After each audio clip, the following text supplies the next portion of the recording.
Hey guys, so here is the next part of working and manipulating textures and then bringing them into our illustrations.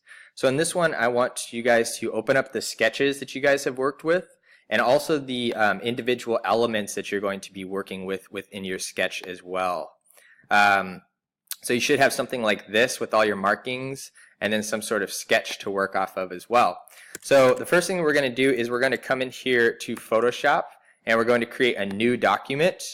We're going to go ahead and go up to print, and I'm going to make this one 4:6 at 300 resolution. We're going to go ahead and click OK, and we're going to drop our sketch into there by just pasting it in there. I've just copied and pasted that sketch. You could also choose a file save if you'd like to. And really, we're just trying to rough this out just to get an idea of where the placement is going to go to be able to work off of this for our particular artwork. And you can already see how this is starting to look like the finished piece that I have here at the very end. So again, going back to my sketch here, we can really use this as a guide. So first thing I want to do is go ahead and just lock this particular layer here. And actually, before I do that, I'm going to bring down the opacity a little bit so that we can see some of the things that are happening behind that. So now I'm going to go ahead and just lock this layer. And I'm going to now come up and go ahead and create some new layers within this as well. I'm going to create a new shape layer. So we can do this several different ways. If you're familiar with the pen tool, you could use the pen tool in Photoshop. If you're not, you can just use the polygon lasso tool as well to create straight shapes for this particular practice. And it works really well to create these really simple flat shapes. So I'm just going to do a couple of these for you guys really quick. I'm really just clicking, following my sketch. Again, you can see it's sort of loosely based on my sketch here. I'm kind of going along with what I've already created, but if you feel like you need to make certain alterations along the way, we can do that as well. But I'm just going to really loosely follow the sketch that I have here until I have that selection. Now, anytime you have a selection you want to subtract an area, you can use that same tool by holding the Option button. You'll notice that a little subtraction key comes up. And then by adding the Shift button, a plus sign comes up. So you can add to a selection or subtract to a selection that way. So by holding Option, I'm going to go ahead and subtract this little additional area that I've called out here in the center. And you'll see that it sort of removes that from the selection.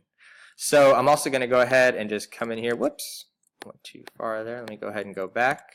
And again, I'm going to hold Shift to add these different buttons over here.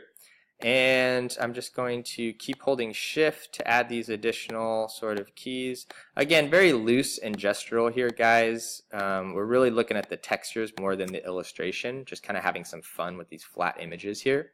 So now that I have that whole selection, I can come up here to my solid color within the layers palette here. It's just this center icon. I can use solid color. And from here, I can go in and choose some sort of color I want to reference for this particular instrument in this case, right? So I'm going to go with something like that. And now we have this, this image here. And I'm just going to do one more for you guys here. So I'm going to go ahead and do these handles of these sort of jazz drumsticks that I have here. And again, by holding that Shift button, I'm just going to go ahead and do the one next to it here as well. Again, creating a little bit of some funky curves within there. And again, I'm just going to come back down here, add an additional solid color to those. Maybe we'll go with some sort of off-color blue for that one. And now I have a couple of these to go. So that's looking good. We can toggle on and off our sketch here to see what that's looking like. And maybe we want to apply some sort of color to the background here as well. Do some sort of olive color. So that's looking good. We might even brighten it up just a little bit to show some more contrast there. Whoops, actually let's go the opposite way. All right, so next thing we want to do is bring in, basically you'll do this for all of your shapes. And then the next thing we want to do is utilize the channels palette to bring in some of these hand-drawn illustrations that we've created. So going back to the image here where you've created all these different markings to bring in, there's a few different steps to do this. So the first thing that we're going to do is we're going to use the selection tool to select one of these markings that we want to use. So I'm going to use this for my sort of fan drumstick jazz brush there. I'm going to go ahead and edit and copy this. and I'm going to go back into my new working file here. And instead of just pasting it into it, I'm actually going to open my channels palette. So if you don't see it open, we can bring open our channels palette here. Let's see, where is my channels palette? I think it might be hidden. There it is. And let's go ahead and bring this up so we can see it. And so there's a couple different steps here. So the first thing is we need to create a new channel here. And when we create a new channel, this it makes it completely black here. So in order to have the artwork that we're pasting in here seamless with the background, which the artwork has a white background right now, we want to make this background white as well. So we're actually going to come up here to, let's see, inverse, which is, I'm looking for the long way. It's Command I is the shortcut for that. So we'll just use the Command I to inverse this. So now we have that white background, right? And now we can actually paste this in here. So again, if I go, you can go Command V, or you can just go to paste. And you can see that this white background is why we needed the white background and the black in the background there as well. So we have this selection. We're going to go ahead and deselect this now, Command D. And now we have our white hand-drawn image on top of our, our black hand-drawn image on top of our white background. So we want to actually inverse this one more time, and you'll see why, because the white is what actually becomes the selection within the channels palette. So again, Command I will inverse this, and as long as we come back over here to the channels palette, we can hold our Command button and click into that channel thumbnail to make that selection of that. And you can see that, again, it's selected the white, not the black here. Now we can come back into our layers palette, and wherever we would like to do that, up here at the top, we can again select into this create new fill icon, choose solid color, and for this one I'm going to go ahead and use a sort of dark, maybe a 95% black with this one. You know, I might even go with a little richer black there to pop against that background. Something like that, right? So really cool. We've been able to bring this really, it's really kept the quality of that hand-drawn style that we've had here. And now we can just alter this. Command T will open up our transform tool, and we can sort of play with how that's going to look for these particular instruments here, right? So now we can basically just add this in where we need to add it. And let's do that one more time with a different one as well. So if again we come back up here to our image, whoops, our scan, let's do that for another object here. So this time I'm going to work with some of the keys on the horn there. So I'm going to go ahead and take this selection here, and again I'm going to copy this, and I'm going to bring it into my working file, and we're going to repeat those same steps. I'm going to come up here to channels, to my channel palette, not my layers, but my channels. I'm going to create a new channel. I'm going to inverse that, Command I. I'm going to paste this, edit, paste. I'm going to deselect it, Command D. And I'm going to inverse it one more time, Command I. Now we have the white on the black, which will make our selection. We can come over here to our channel thumbnail, click the Command button and click into that thumbnail. It'll create the selection. Now by coming back over to our layers, you can see that our selection still exists there. We can again just come into our create new layer, or new fill, excuse me, solid color. And same thing with this one. I'm just going to go ahead and reference that color I've already created over here for this one.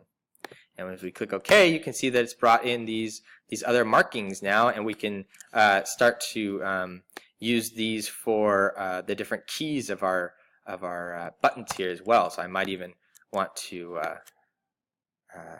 shuffle these around a little bit, but I'll let you guys kind of use your imagination for now how that would work.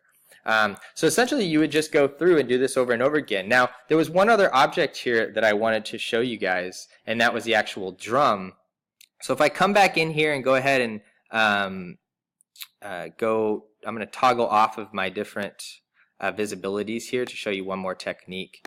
So if I come back here to my sketch, I guess I can just leave these on actually.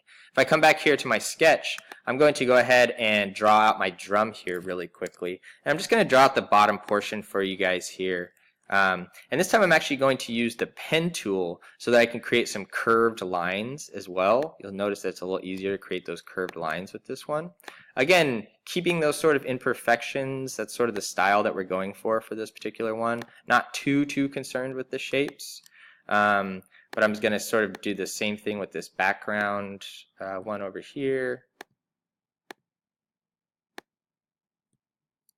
And then one more for the center as well.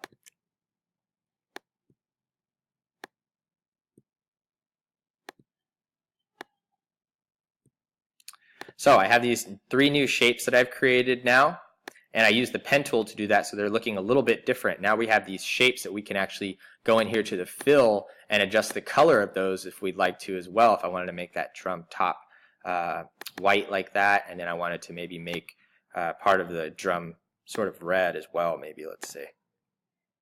I want to do something like that. For this one, I'm just going to sample that same color.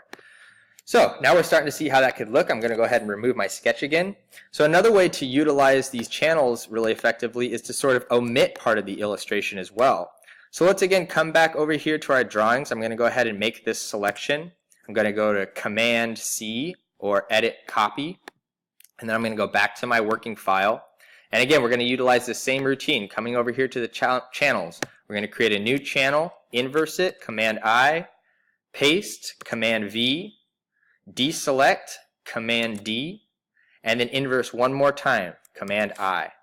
And now we can come over here to the channel thumbnail. By holding the Command button, I can click into that channel thumbnail, come back over to my layers palette, and this time when I create a new solid fill color, I'm actually going to sample this background color here. And you'll notice that what it does is it starts to sort of omit part of that illustration, which kind of has a cool effect to it, right? Sort of gives this different sort of look to it. So that's another really cool way that we can utilize our hand-drawn images for the channels palette.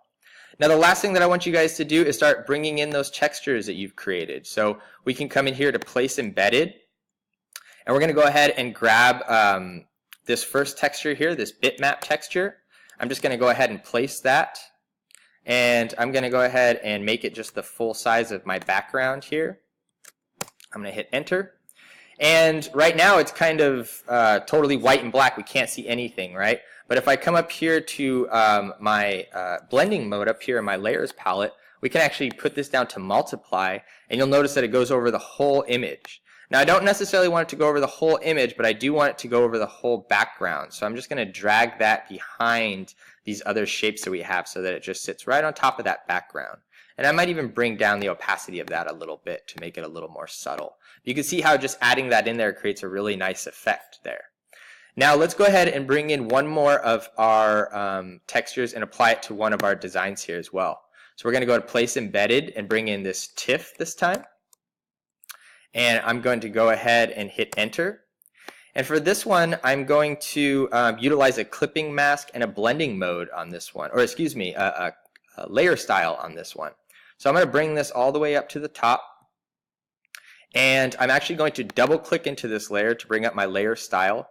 And with a color overlay, I can actually pick a different color that's specific for this texture. Instead of only being able to work with white and black, I can actually apply a color because it's transparent. Now I want that to fit within this horn, so I'm going to create a clipping mask on that as well. And I already have the shape of the horn here, so I can just go into this layer mask thumbnail and click Command and select the thumbnail there. And I'm already selected on the layer of this texture, so I can just come down here to the Add Layer Mask button at the very bottom of my layers, and it will put that layer within that particular image there. Now within this clipping mask, you can always use your black and white tool to sort of hide and reveal different areas as well if you want to think about where a light source might be coming from this, if you want to only reveal maybe a portion of this. So that can be a really interesting way to start to treat these different objects in here as well. And I'm just using the brush tool within the clipping mask. So for this assignment, that's what I want you guys to do. I want you guys to work with creating a bitmap texture, a halftone texture, and saving it out as a transparent TIFF.